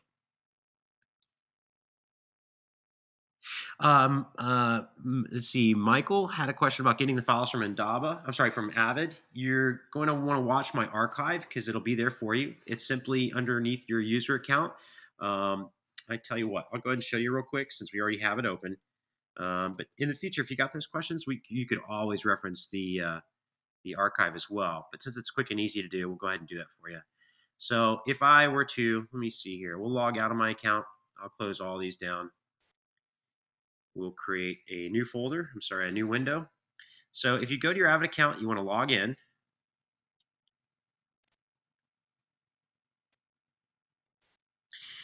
And then once you've logged into your account, go ahead and log in.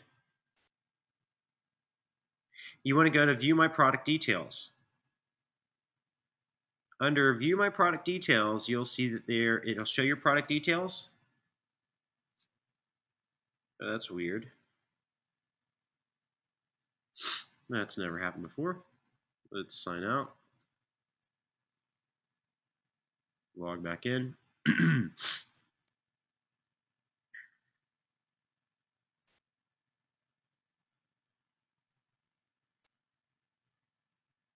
View My Product Details. Cool, here we go. So under my Pro Tools 10, I simply go to where it says Downloads. And then there are the files there. They're the Big Fish Dance DJ all the way down to Big Fish World Loops.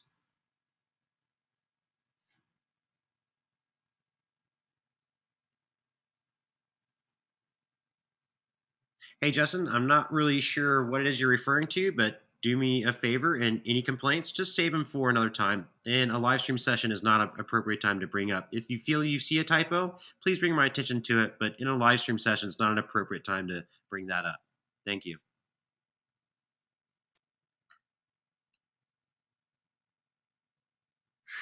They're actually okay.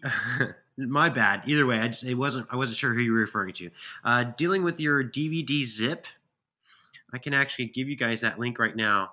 Now, the reason we've kind of left that out, the DVD gives you extra stuff you guys could do, but you're going to be so busy this month. I don't really think you're going to take advantage of the extra material from Avid, but I want to give it to you anyways. So this will give you the actual extra content that comes with Pro Tools. I'll go ahead and give you guys the link here. That way you can utilize that link. And if you're that A+ student that always does every single assignment and then you still need something to do, well, this will give you some exercises that follow along with the book itself. However, I bet you 99% of my students never even open or look and review these materials. Literally, there's maybe 1 or 2% of my students that have ever utilized these. But if you're that student, hey, knock yourself out. I'm just letting you know for our students that already have a full workload and family life, these extra exercises that go along with your reading material, they're not necessary to do. Would they help you learn Pro Tools? Absolutely. It's only going to go hand in hand with what we're already teaching you. But excellent, Bernard. I like to hear that. Excellent. I'm glad to hear it. So yeah, there's your link for your extra materials, and they are cool sessions. They're kind of rudimentary, and they're basically doing a lot of the same stuff that we've been talking about. Coolio. Yeah. Any other questions or concerns?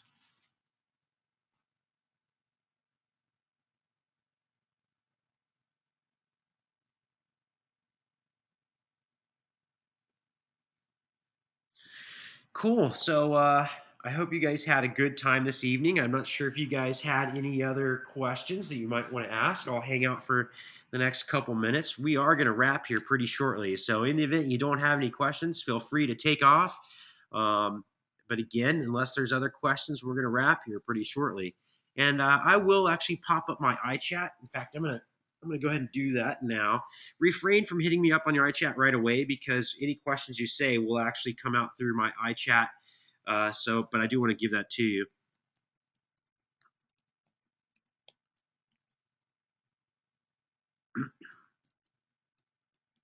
So there is my iChat. If you guys need to hit me up, I am going to go ahead and launch that here. If you have something of a personal nature, feel free to hit me up. I know sometimes it's not appropriate to always blast your question if it's something of a private nature in a very open forum like this, but that's why we have private forums like my iChat. So feel free to hit me up in the event you have some kind of pressing issue that you need to have addressed, or even if you just have something that you don't feel like asking in front of the whole class, we can do that as well.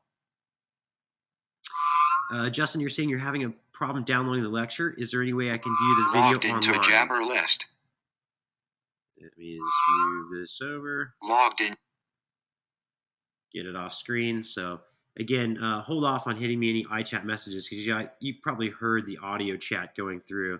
If you hit me up immediately, it's going to be played for the entire class. So if it's something of a private nature, just hold off here for a couple more minutes. But there is my iChat. Justin, you were talking about having a problem downloading the lecture. Is there any way you can view the video online? Yeah, those should be there for you. Actually, no, they're not. Yeah, they are .flv files, and you may actually, that is a big file. You may actually have to get it using a faster internet source. But other than that, it should be able to download pretty easily. It's stored on my Google Drive, and you will need to download VLC to view it. VLC is just simply a video player that'll play nearly any video file. And yeah, it is zipped, I believe. So, you're in Italy. Gotcha. Okay. Yeah. It is not hosted anywhere online. It is simply a download from my Gmail account. I could always, if you send me an email, I could try to look into uploading it to my Gobbler account and seeing if I can get it to you that way. Uh, but yeah, if you're having an issue, just drop me a little email line and I'll get you up and running. And sorry you're having that issue though, Justin. Any other questions before we wrap for tonight?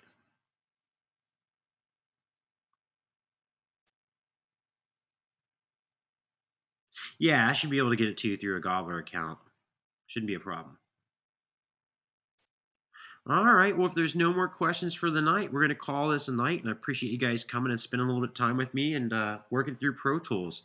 This will be a really cool project, and I think you guys will have a good time. Yeah, Justin, I'm still here. Go ahead.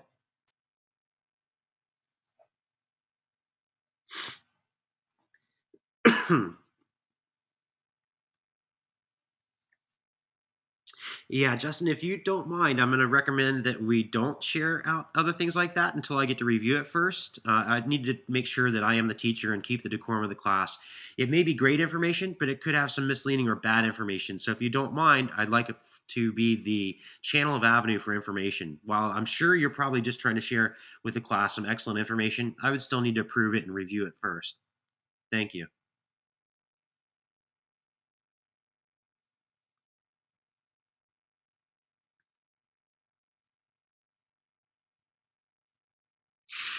Justin, that's actually an excellent source. However, most of their podcasts are a paid service, so the majority of our class might not be able to afford that.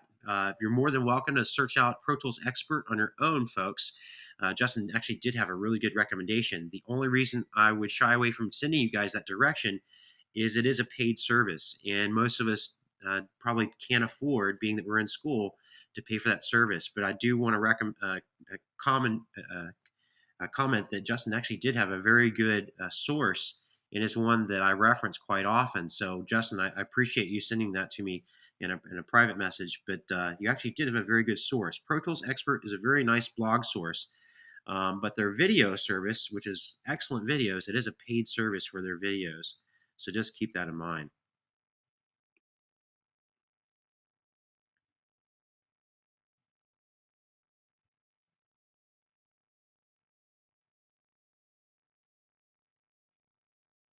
All right, any other questions or concerns?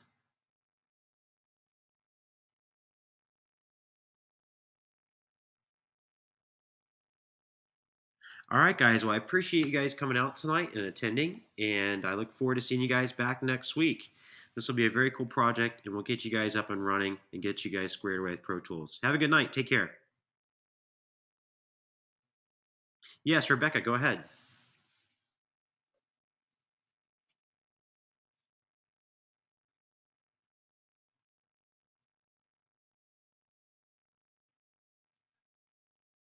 Rebecca, did you have a question?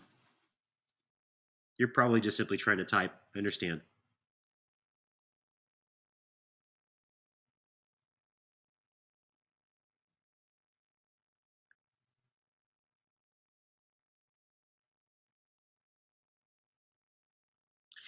Yeah, not a problem, Rebecca. In fact, there's a way to do it through this service, but if you want, I also typed in my my iChat. I'm typing that again for you right now. It's audiovisionary@me.com.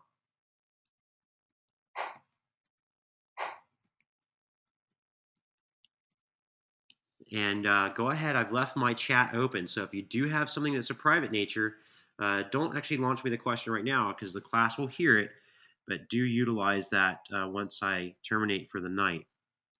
So if that's it, yeah, not a problem, Rebecca. I actually have my iChat up right now. So I'm going to go ahead and say goodnight for the evening. And Rebecca, I'll be there for you on iChat. Take care, guys. Good night.